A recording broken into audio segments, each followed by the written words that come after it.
नमस्कार दोस्तों, मैं हूं सतीश और इस वीडियो में मैं आपको बिटकॉइन के द्वारा कैसे एक 12वीं पास रायपुर के ये जो साहू हैं, इन्होंने छत्तीसगढ़ को ही नहीं बल्कि आसपास के 8 राज्यों से 100 करोड़ रुपए ठग चुके हैं। और आज का हमारा जागरूकता का चौथा वीडियो है, तो चलो शुरू करते हैं। और भी जो जानकारी रहेगा इसमें आपको जानने को मिल जाएगा। रायपुर के 12वीं पास कंपाउंडर 2 ट्रेडिंग ऐप बनाकर छत्तीसगढ़ के समेत 8 राज्यों से 2000 निवेशकों से 1.5 साल में ही 100 करोड़ रुपए की ठगी कर दिया है। आपको पता होगा कि लॉकडाउन के समय लोग तरह तरह की स्कीम बनाकर लोगों की ठगने के उपाय भी बना रहे थे। इसी प्रकार से सुशील साहू नाम का जो कंपाउंडर है, नौकरी छूट चुका था। उसने ठगी के लिए मल्टी लेवल मार्केटिंग का तरीका अपनाया। नागपुर के संदीप को 1 लाख रुपए देकर 2 ऐप विकसित कराए। एक जो ऐप था ये क्विक कम्युनिटी ट्रेडिंग था, दूसरा क्विक ट्रेड टुडे के जरिए ठगी करने का जाल बुन लिया। ऑफिस खोला जिसमें डेटा माइनिंग का पूरा सेटअप था। बिटकॉइन में निवेश का झांसा देकर निवेशकों से पैसा जुटाया। फंसाने के लिए $100 में मेंबर बनाता था, फिर न्यूनतम $1000 का निवेश करवाता था। उसने डेटा माइनिंग के जरिए करेंसी मार्केट में लॉन्च करने की तैयारी कर लिया था। प्लानिंग के तहत मार्च 2023 में उसने एप्लीकेशन से पैसा विड्रॉल करना बंद कर दिया। जब निवेशकों ने पैसे नहीं मिले, सबसे पहले शिकायत राजनांदगांव से छुरिया थाने में किया गया। करीब 8 महीने के बाद हाई कोर्ट के आदेश के बाद अब पुलिस निवेशकों से संपर्क कर रही है। दूसरे राज्यों में लोगों को जूम मीटिंग कर फंसाता था। अब देखेंगे कि ये जो आरोपी है, ये निवेशकों से संपर्क करने के लिए कई व्हाट्सएप ग्रुप बनाए थे। वह जूम मीटिंग के जरिए लोगों से पैसा लगाने और मोटिवेट करता था। साथ ही छत्तीसगढ़ के समेत अन्य राज्यों में अपनी टीम के लोगों से मिलाता था। सुशील टीम का झांसा देता था। डेटा की पूरी माइनिंग रोबोट के जरिए होगी। लोगों को भरोसा जीतने के लिए आरोपी ने डेटा माइनिंग के लिए रायपुर में सर्वर रूम भी बना रखा था। टीम में शामिल जेपीसी नाम का खुद को IITN बताता था। झांसे में आकर $5000 4.15 लाख रुपए का निवेश किया था। अब देखेंगे कि क्विक ट्रेड कॉइन लॉन्च के नाम पर 100 लोगों से ठगी। सुशील ने ठगी के लिए नई स्कीम भी जारी किया था। 20 दिन के लिए था, जिसमें सुशील ने अपनी करेंसी लॉन्च करने की बात किया। स्कीम $5000 लगभग 4.15 लाख रुपए का निवेश करना था। 20 दिनों में करीब 100 लोगों ने पैसे भी डाले। बेबीलोन होटल में पार्टी हुई। इसमें गुजरात से उमेश पटेल को बुलाया गया था। उमेश पर आरोप है उसने क्विक ट्रेड में लगी पूरी राशि को बिटकॉइन में निवेश किया है। पैसों के बारे में नहीं बता रहा। आरोपी टीम में रिटायर्ड IAS को मैनेजर के रूप में नौकरी पर रखा था। निवेशकों में छत्तीसगढ़, मध्य प्रदेश, उड़ीसा, तेलंगाना, पंजाब, झारखंड, महाराष्ट्र और नेपाल की महिलाएं, CA, सैनिक और डॉक्टर शामिल हैं।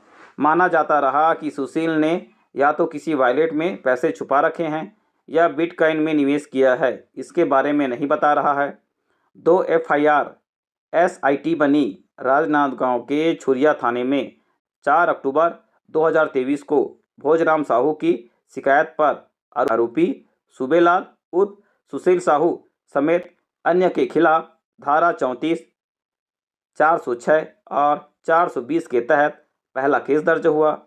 दूसरा मामला रायपुर के DD नगर थाने में मुकेश सोनी की शिकायत पर 10 अक्टूबर 2023 को दर्ज किया गया। कोर्ट के हस्तक्षेप के बाद SIT बना। अब जानेंगे कि कैसे ये काम करते हैं ठगी में इस्तेमाल होने वाले जो ऐप हैं। जानिए कैसे काम करते थे ठगी में इस्तेमाल होने वाले ये दोनों ऐप। पहला जो ऐप था ये क्विक ट्रेड कम्युनिटी ऐप। $100 में मेंबरशिप दिया जाता था। लॉगिन पासवर्ड के लिए यूज़र को अपना ईमेल देना पड़ता था। कम्युनिटी ऐप मेंबर बनाने के बाद से ही क्विक ट्रेड टुडे ऐप पर ट्रेडिंग होती थी। इसके लिए न्यूनतम $1000 जमा करने पड़ते थे। रेफर एंड अर्न मॉडल से यूज़र को नया लिंक भेजकर प्ले स्टोर से ऐप डाउनलोड कराते थे। रेफर एंड अर्न मॉडल से यूज़र नए लोगों को लिंक भेजकर प्ले स्टोर से दोनों ऐप डाउनलोड करवाते थे और इससे 30% का कमीशन मिलता था। अब जानोगे कि जो बाइनेंस ऐप के जरिए निवेशक डॉलर्स को भारतीय मुद्रा में कन्वर्ट कर पाते थे, इसी माध्यम से पैसा विड्रॉल भी होता था। पहले ऐप में सिर्फ एक पेज था जिसमें लॉगिन पासवर्ड समेत निवेश की पूरी जानकारी होती थी। दूसरे ऐप में 2 पेज होते थे। एक पेज में निवेश की गई राशि के साथ ट्रेडिंग होने वाला प्रॉफिट और लॉस दिखाई देता था। ट्रेडिंग के लिए 24 घंटे में 6 बार मौका मिलता था। हर 4 घंटे के बाद निवेशक ट्रेडिंग कर पाते थे। पहले ट्रेडिंग से काउंट होता था। शुरुआत में मेंबर कम थे तो लोगों को 15% लाभ देने का झांसा मिला। सदस्य बढ़ने पर लाभ का प्रतिशत 12% कर दिया था। सदस्य बढ़ने पर लाभ का जो प्रतिशत है ये 12% कर दिया था। अब आप जानेंगे कि इस प्रकार का जो धोखाधड़ी को आप कैसे पहचान सकते हैं। सबसे पहले कोई भी आपके परिचित ही रहेंगे या आपके यार दोस्त हो सकते हैं। आपको दूसरा ठगने कभी नहीं आएगा। आपके आस पड़ोस वाले ही आपसे ठगेंगे। इनसे सावधान रहना है। कोई कहेगा कि कम समय में आप करोड़पति बन जाएंगे या आपका 1 लाख पैसा है 2 साल में डबल हो जाएगा, तो समझ जाना कि ये फ्रॉड है। इसके अलावा आपने देखा होगा कि जिन्होंने सहारा में अपना पैसा डाला था, किन्होंने तो 5,000 और किन्होंने तो 50 लाख जैसे पैसा निवेश किए थे।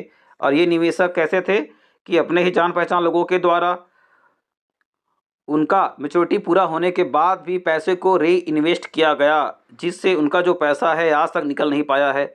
जब हमारे द्वारा पैसा रिफंड के लिए हमने आवेदन किया, अब मान के चलो मैंने 50 लाख सहारा में इन्वेस्ट किया हूँ। जब अभी आवेदन कर रहा हूँ, अब उसमें जो कमियाँ में इस प्रकार शो हो रहा है। पहला बोलता है कि मेरा जो रिकॉर्ड है वो सहारा के डाटाबेस में ही नहीं है। मेरा जो नाम है वो आधार कार्ड के नाम के हिसाब से नहीं है और अन्य प्रकार के अन्य जो जानकारी है किन्हीं किन्हीं का तो भाई साहब उनका जो सहारा का जो पावती मिला हुआ है, जो रिसिप्ट मिला हुआ है वो भी सही नहीं है बोल रहा है। तो किन्हीं एजेंट को अपना जानकर और उसके द्वारा बार बार उकसाने पर हमने सहारा या अन्य जैसे ये जो बिटकॉइन जैसे ये माध्यम पर इन्वेस्ट कर दिया है। जब इन्वेस्ट करने के लिए उनके द्वारा हमको 1000 बार फोर्स किया गया कि इन्वेस्ट कर दो, सबसे अच्छा है, मैं खड़ा रहूँगा हमेशा। लेकिन जब आप समस्या आया है, जब आज पैसा निकालने का बारी आया है, कोई भी एजेंट किन्हीं भी हितग्राही का साथ नहीं दे रहा है। हितग्राही को बार बार भटकना पड़ रहा है। सरकार के द्वारा भी देख लीजिएगा कि 5,000 करोड़ रुपये